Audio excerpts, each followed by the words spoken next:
इसी आशा और विश्वास के साथ मैं आपसे निवेदन करना चाहूँगा कि भगवान आपको सुदबुद्ध दे कि आप काले कानूनों को थोड़े ही समय में वापस कर लें, जिससे देश के अंदर जो व्यवस्था गड़बड़ा रही है।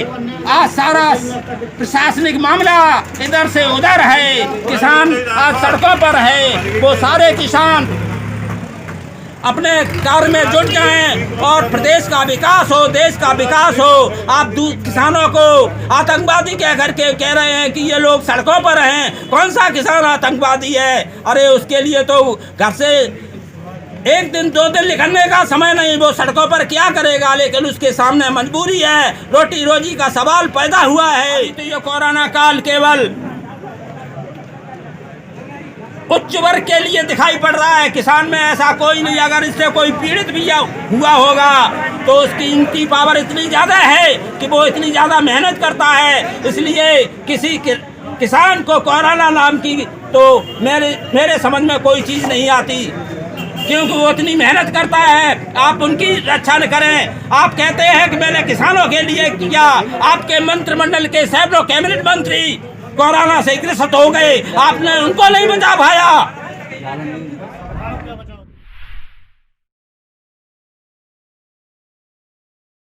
क्या नाम है आपका साहब? मेरा नाम हरी सिंह राजपूत, जिला प्रवक्ता भारतीय किसान यूनियन मैनपुरी। अच्छा, जो आज आपका धरना प्रदर्शन हो रहा है, संबंध में क्या कहना चाहेंगे? जो सरकार ने कोरोना काल में काले कानून बनाए हैं, उन तीनों कानूनों को वापस लिया जाए। जो मोदी जी की मंशा है कि 2022 तक किसान की आमदनी दोगुनी हो, उसकी ओर किसान आगे बढ़े। इन काले कानूनों से किसान की कमाई आधी रह गई है। खाद, बीज और दूसरे पेट्रोलियम पदार्थों की कीमत आसमान को बढ़ रही है, लेकिन किसान जो उत्पाद पैदा करता है उसका मंडी में घिनौने तरीके से खरीद करके और सरकारी गोदामों में जमा कर दिया जाता है, और सरकारी आंकड़े उसको बताने लगते हैं कि हमने खरीद की, लेकिन भाजपा के दलाल उसको खरीद करके उन सरकारी स्टोरों में जमा करते हैं और किसान की पूरी तरह से लुटाई हो रही है। इस लुटाई को रोका जाए। योगी जी कह रहे हैं कि हमारे प्रदेश में किसान खुशहाल हो रहा है। आप किसी एक मंडी में आकर देख लीजिए कि किसान के लिए कुछ नहीं है, वो रात दिन मेहनत करता है।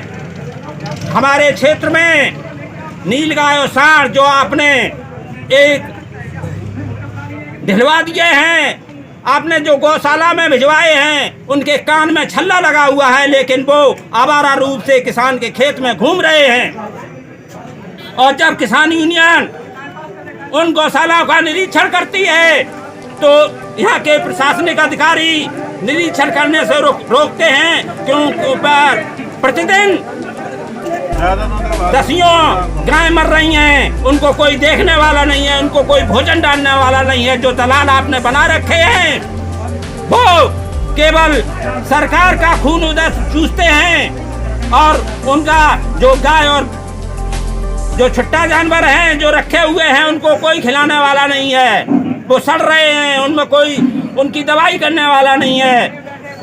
यहाँ पर जंगली सुअर किसानों पर हमला कर रहे हैं, बहुत ज़्यादा नुकसान हो रहा है। इससे किसान रात भर अपनी परिवार और बच्चों के साथ खेतों पर गुजार रहे हैं। खेती बर्बाद हो रही है। अगर इसी तरह बर्बाद होती चली गई तो उत्तर प्रदेश क्या पूरा देश एक महामारी की ओर चला जाएगा। अभी तो ये कोरोना काल केवल उच्च वर्ग के लिए दिखाई पड़ रहा है, किसान में ऐसा कोई नहीं। अगर इससे कोई पीड़ित भी हुआ होगा तो उसकी इनकी पावर इतनी ज़्यादा है कि वो इतनी ज़्यादा मेहनत करता है। इसलिए किसी किसान को कोरोना नाम की तो मेरे समझ में कोई चीज़ नहीं आती, क्योंकि वो इतनी मेहनत करता है, आप उनकी रक्षा न करें। आप कहते हैं कि मैंने किसानों के लिए किया, आपके मंत्रिमंडल के सैकड़ों कैबिनेट मंत्री कोरोना से ग्रसित हो गए, आपने उनको नहीं बचा पाया।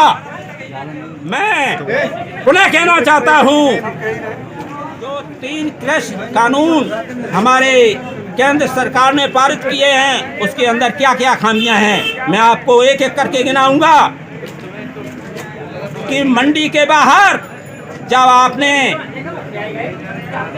ऐसे व्यापारियों को लगा दिया है जिनका न तो कोई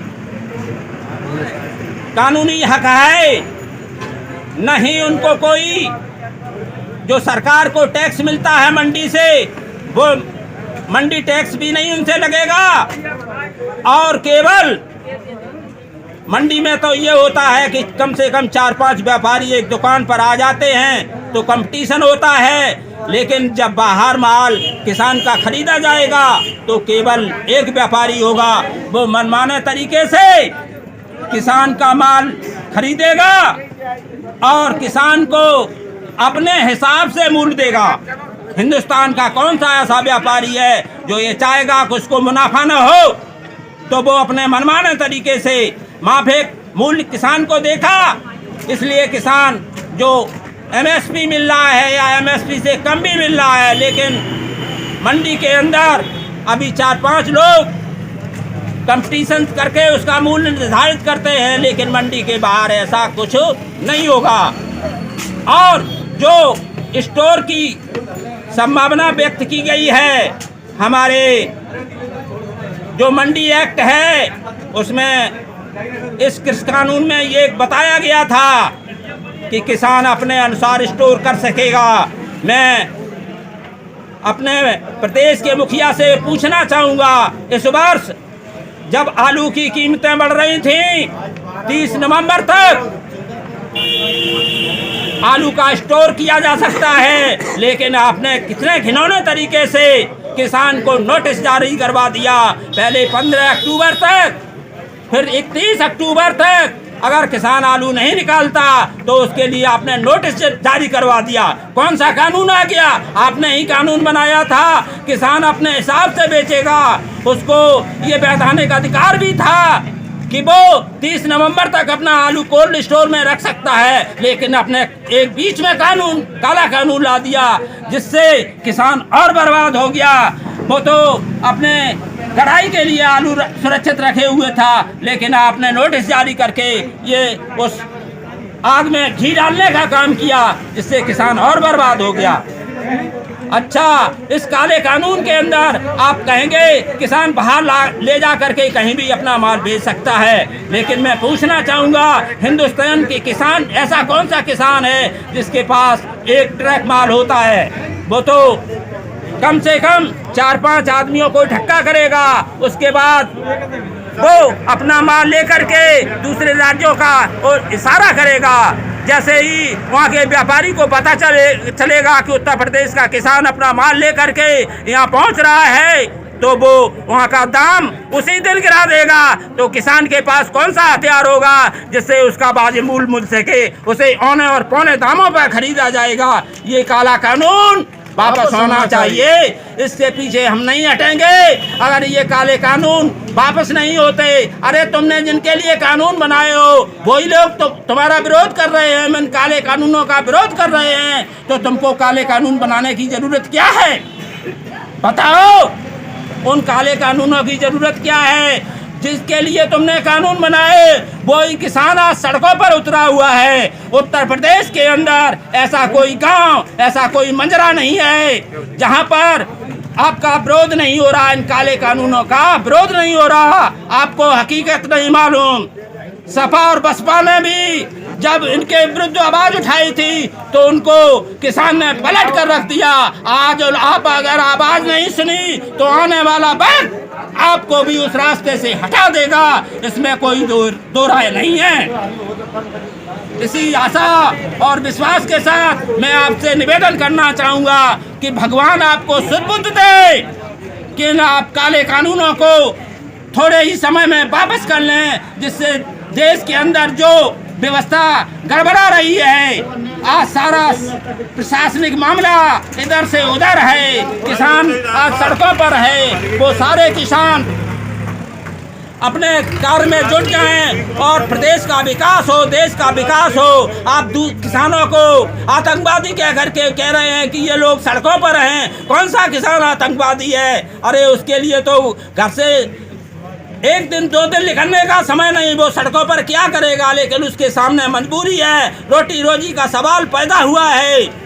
जो भूमि अधिग्रहण एक्ट 1896 में बनाया गया था वो एक विशेष तरीके से लागू है, इसलिए ये काले कानून वापस लिए जाएं।